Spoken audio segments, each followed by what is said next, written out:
What's going on, guys?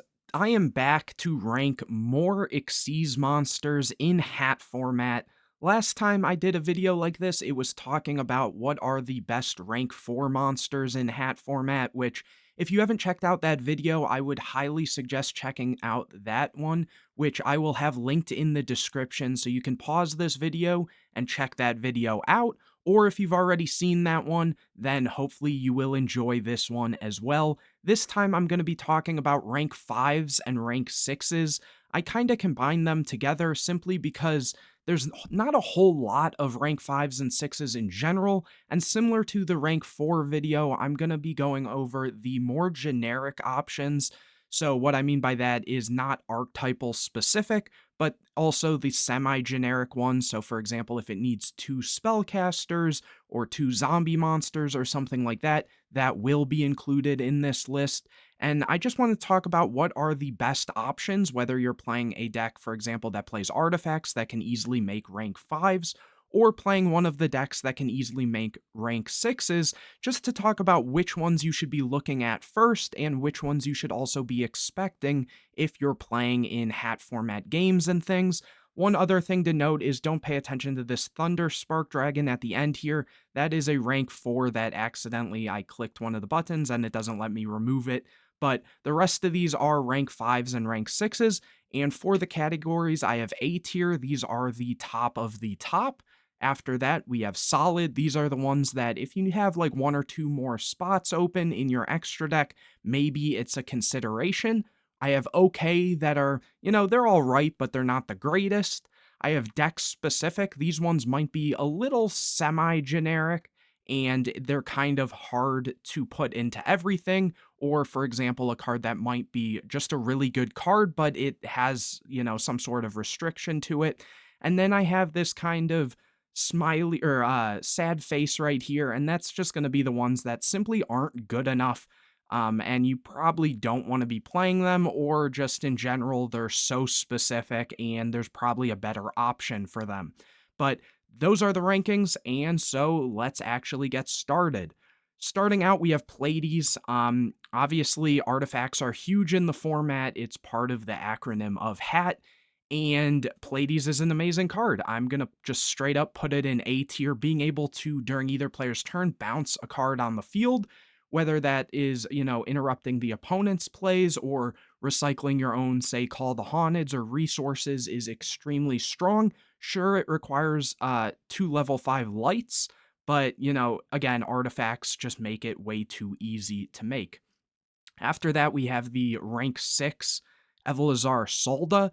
This one needs, I believe it's dinosaur monsters, 2/6s, and it is protected from destruction from card effects, I'm pretty sure, while it has materials, and then it can negate special summons. This card's great, but I'm going to have to put it in deck specific. There just simply aren't enough decks that can easily make this. If this was generic, this would be a crazy card. I'm sure I'll say that about a handful of these, but for that reason, deck specific. After that, we have Shark Fortress. This is the one that allows a monster to attack twice. It's a rank 5. I'm going to say that it's okay. Whether you play this or not doesn't really matter. Certain decks that want to end the game quickly and OTK, for example, not too long ago, I did a pretty cool wind-up hand deck that takes advantage of it. I think it's a great card if you have, some space. Being able to attack twice with any monster or even itself is really strong. So okay is a perfect position. After that, rank 6, we have a Sword Breaker, I believe it's called. This card is interesting. What it does is you detach a material and then you declare a type, and then if it battles that type, it will automatically destroy it before damage calculation, I believe. So this card, it's interesting.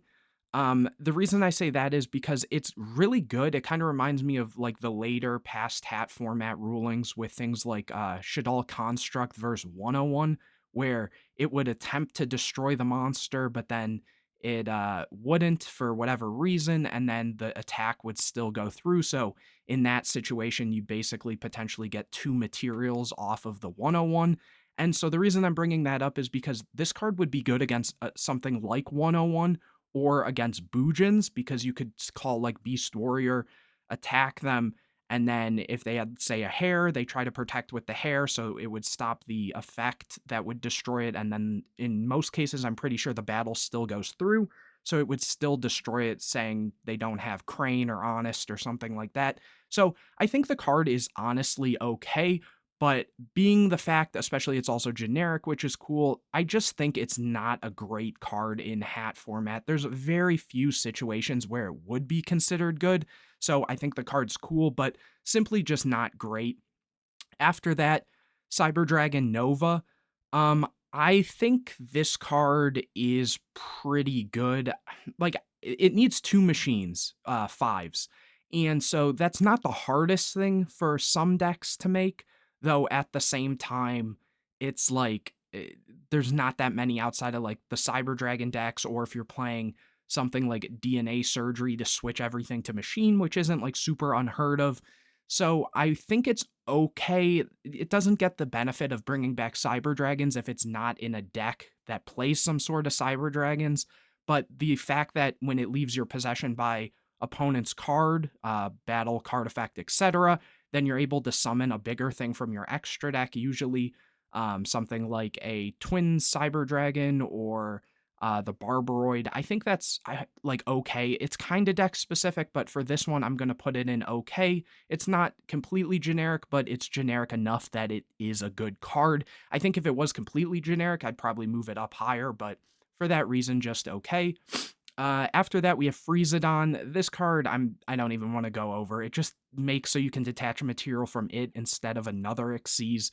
It's not good for putting up a five. Needing two fives to make this just to detach an extra material doesn't feel good. So I'm gonna put it there.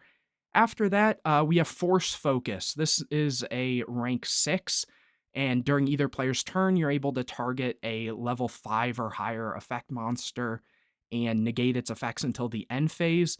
It's a bit of a beater. I'm pretty sure if I remember correctly, it has 2800 attack. I like this card a lot. I think it's really cool. I think the one downside is, one, it has to target 5 or highers, and the other downside is the fact that it targets. So for that reason, I want to say it's okay. Also, I think it's a little unexplored, but there's also cards that we'll get to in a little bit. Photon Strike Bouncer, which I guess we can talk about now. It's very similar. Strike Bouncer is also a 6. It has 100 less attack because this has 28. And this one does a bit of damage. It doesn't destroy the monster effect that it's negating on the field, similar to this. It's also during either player's turn, which is cool. So the fact that this doesn't target, I want to say, is slightly better. For that reason, I'm going to put it in solid. I don't think it's the craziest card, but it's to the point where it's slightly better than okay. Or you could technically maybe put this at the front of okay in terms of a 6, because there's not the most 6s you can really work with. But for that reason, yeah, I think it's slightly better than Force Focus, but Force Focus feels like in the right form of the meta, it could be kind of good, especially because I'm pretty sure this doesn't have to be activated directly to the card. So like your opponent could potentially chain block with against the Strike Bouncer, whereas this could kind of play around the chain blocking because it just targets a 5. After that, we have Machu Mech, the rank 5. This card, I want to just unfortunately put it in, it's not really great. There's just not that many times where a attack or defense difference comes up. I know there's been a couple gimmicky FTKs or OTKs that use this. I think there was a Gaga one that like changes the opponent's monster attack to 0, and then you burn them, and then it has enough attack to attack over. But in terms of generic, it just isn't great. After that, the rank 6 we have here is the King Atum.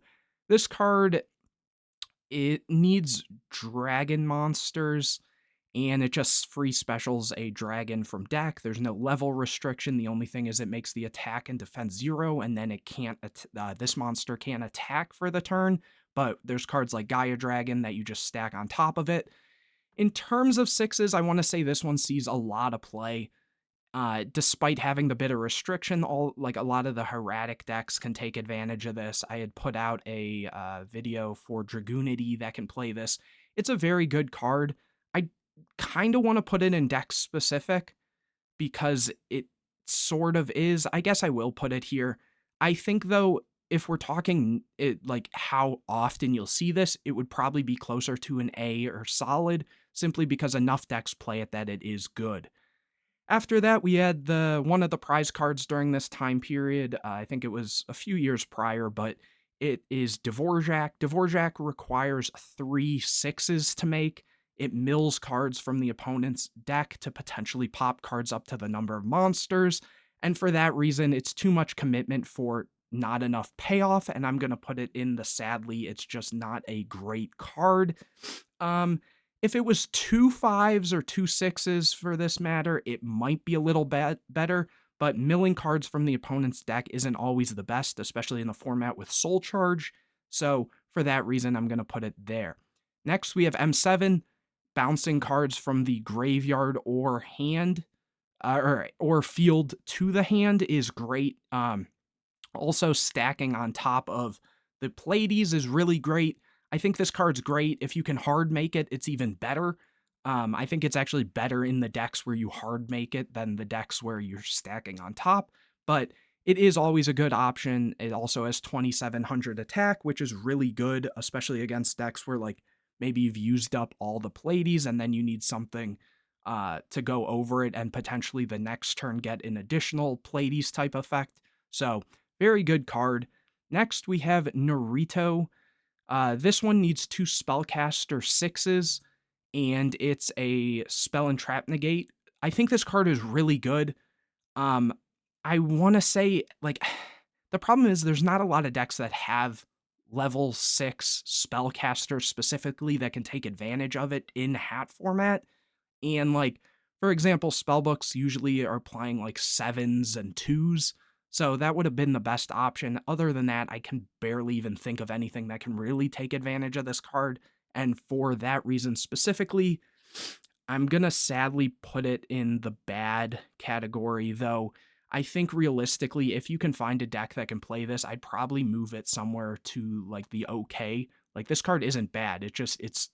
There's no good place to really put it. After that, we have this guy, the Zombie King Braun or whatever, Bram, I forget its full name.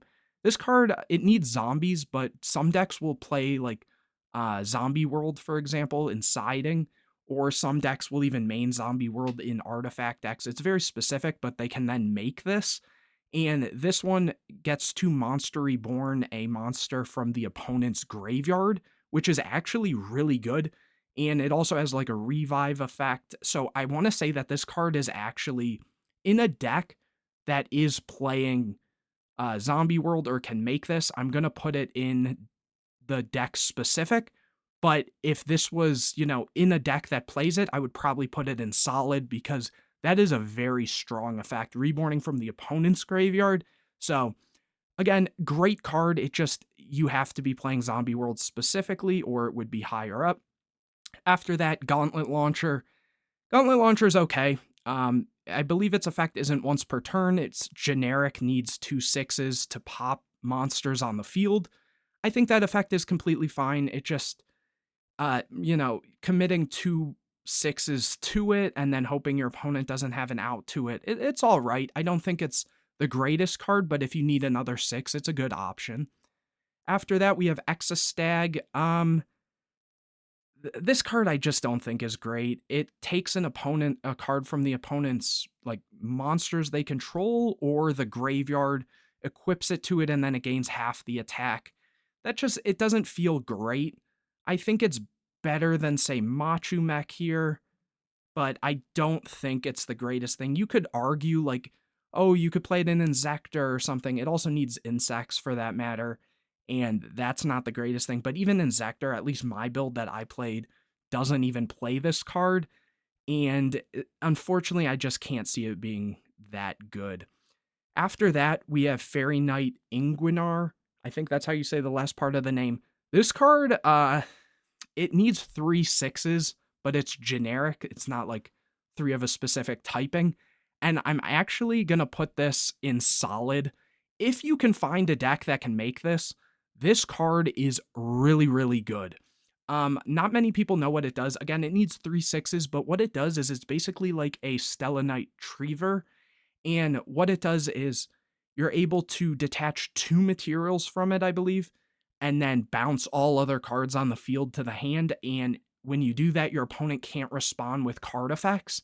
So, if this goes through and they don't have a card to out it on the spot, you're bouncing everything, and I'm pretty sure its stats are pretty high too. I can't remember exactly what it has. I wanna say it's high 2000s. I think even the defense might be close to 3000. Again, it's if there was like an underrated category, I think this is one of them. It's just a little difficult to make, but other than that, I think this card's really good. After that, we have Tyrus.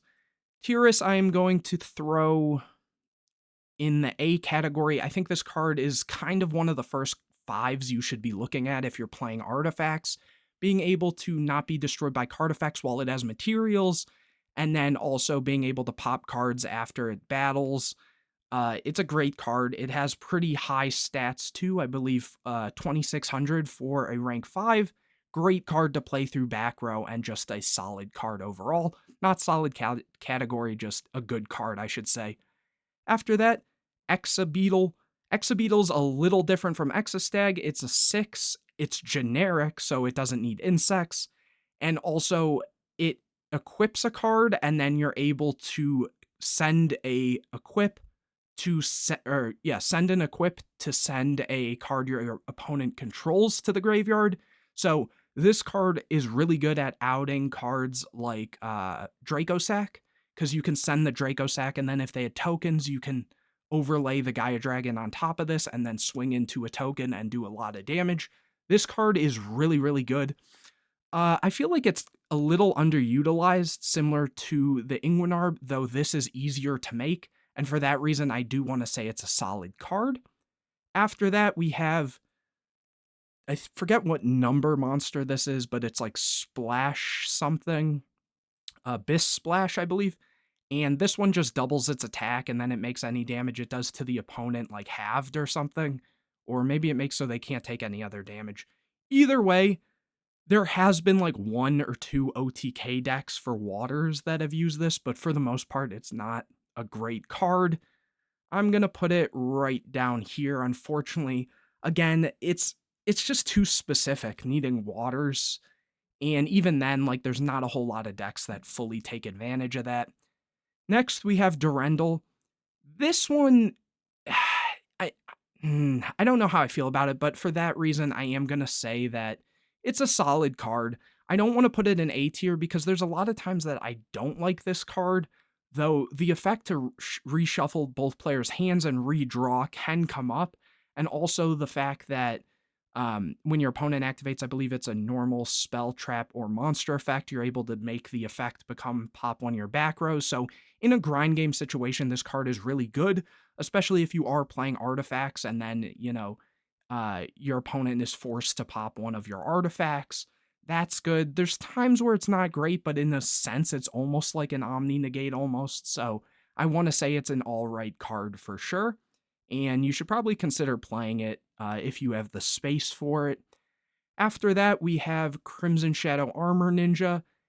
This one I'm going to put at the end of solid. I think it's a little underrated, or maybe, I think I'll actually put it like in okay. It's very close to being a solid card. It's another one that I think is just underutilized. Being able to detach a material and make so your ninja monsters can't be destroyed by battle or card effects for the turn. It's really good in the ninja decks if you can pull it off. Generically, since it is a generic 5, it's just a good card to kind of stall out. It kind of almost reminds me of like a card like Fortune Tune or Mechwhip Engineer for rank 3s. But this is a rank 5, obviously, and the attack stat is like okay. I think it's like 2400. It's an alright card. Would I say to mandatory put it in? No. Would I give it like the second best option? No. But I think it's a great card overall. Next, we have Hazy Flame Basiltrice. This one has a lot of effects, but the main effect is you just detach a material and banish a monster your opponent controls, or I believe in their graveyard, and then it gains extra effects based on how many materials it has. The problem is it specifically needs fire monsters, I think, and it's a 6.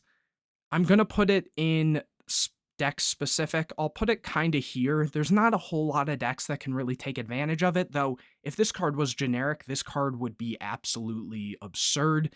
It's a really good card, it just there's not a whole lot of decks that can take advantage of it, and it kind of fits exactly with these deck specific ones. Next, we have the Zenmayo. Zenmayo is really solid. I've been liking this card more and more the more I play with it. I wouldn't quite say it's an auto include, but it's a very close card to being an auto include. Similar with Durandal, how it's like right on the cusp of being here. Just being able to pop 2 set cards is really good, so I'm going to put it there. Next, we have Chronomly Atlantis. This card, it needs 6s and it's generic. The problem with this card is it specifically has to equip a number monster. So what it does is when it's special summon, you target a Xyz monster in your graveyard. I believe it has to be a number monster. Equip it to it, and then once per turn or something, you send the equip, and then if it's a number, maybe it's just generic that you equip an Xyz, but then you get the bonus effect if it's a number. I forget. Either way, it does something along the lines where you get rid of a number monster equipped with it and have your opponent's life points. I think that it has potential. I think it takes too much setup. I'm going to put it like right here. I think there is a point where you could almost put this in deck specific, kind of similar to Machu Mech, where I'm sure you can make a deck revolving around these, and it would be kind of cool. Having the opponent's life points is really good, especially, when there's cards like Soul Charge that some decks need, so it puts them in a position where they can't really Soul Charge. It's a cool card, but again, you need to be able to make a number monster, and then it has to be engraved, and then you have to equip it to it. And so you're playing through so many hoops just to have the opponent's life points, so unfortunate. After that, we have Armades, or not Armades, Tyrus and Adrius. Adrius, that's what it is. This one, you detach a material and pop a monster. I'm gonna say it's okay. It's the level 5 version of Gauntlet Launcher, basically.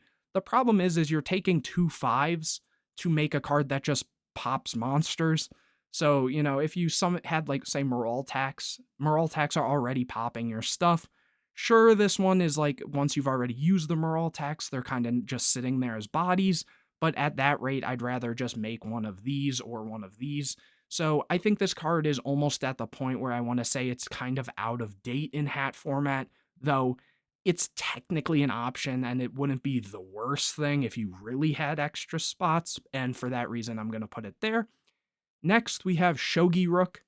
This was a manga promo that I'm pretty sure a lot of people just didn't remember about. I remember this card around hat format simply because it was a consideration, though people were afraid of playing it because of artifacts. What it does is you detach 1 or 2 materials, and then you target a monster and or face-up card and a set card, or a monster and a set card, spell or trap, and destroy both of them. And the problem with this was, 1, your opponent has to have both a monster and a spell and trap, which doesn't seem that crazy, but people were afraid of this just popping an artifact and a hand, or a Lind and a random set, or just a whole bunch of just cards that it's a little scary to play this card. And if you're doing 2 6s, you'd rather just make something like M7 and bounce it and then not worry about it. Sure, it leaves 1 extra card on their field, but M7 will come up so much more. For that reason, I'm gonna say this is okay too. There's not a whole lot of good 6 options, as you can see from here, and specifically ones that are kind of removal, and for that reason, I think it's okay, but realistically, if there was a wider pool of 6s, I'd probably put this closer to the bad range, unfortunately. And the last rank 5 that I'll be talking about in this video is going to be Volcasaurus. This card's amazing. Oddly enough, I want to put it in the A tier category. This is kind of a time card in a sense, as well as it burns for the damage of the destroyed monster. So not only is it destroying, it's doing damage, and it's not even just doing like damage, it's doing full attack damage. So Most cards that would do an effect like that would usually do like half damage or have some other downside. The downside for this rank 5 is it can't attack directly, I believe. So I'm pretty sure if I'm remembering that correctly, it can still attack monsters. And even then, you just again can put a copy of Gaia Dragon on top of it and still be able to swing in. It helps you OTK, and it's just in general a crazy, crazy good card. Like, there's been decks that are really rank 5 focused that I've considered playing multiple of these, so I definitely think it's one of the best. Looking over the list one more time, just to make sure I didn't miss anything or put something in the wrong category. Again, some of these can kind of be swapped out. Like, I almost like this could almost go in deck specific, the Nova Dragon, or, some of these ones that I say are solid feel like they probably needed their own category of specific decks might also just be specific scenarios, for example. But overall, I think this is the closest I'm going to get. I want to hear your guys' opinion though, so make sure to let me know if you agree or disagree in the comment section. Let's keep it civil, just trying to give my own opinion, and I always enjoy hearing your guys' opinion on this stuff as well. Don't forget to check out the rank 4 ranking that I'll have linked in the description. Definitely check that video out. It was a great one. And if you enjoyed this video, please leave a like on it. Comment any questions or videos you want to see in the future. Share this video with your friends. Again, drop a like, comment, subscribe, all that good stuff. And anyways, guys, I will see you in the next video.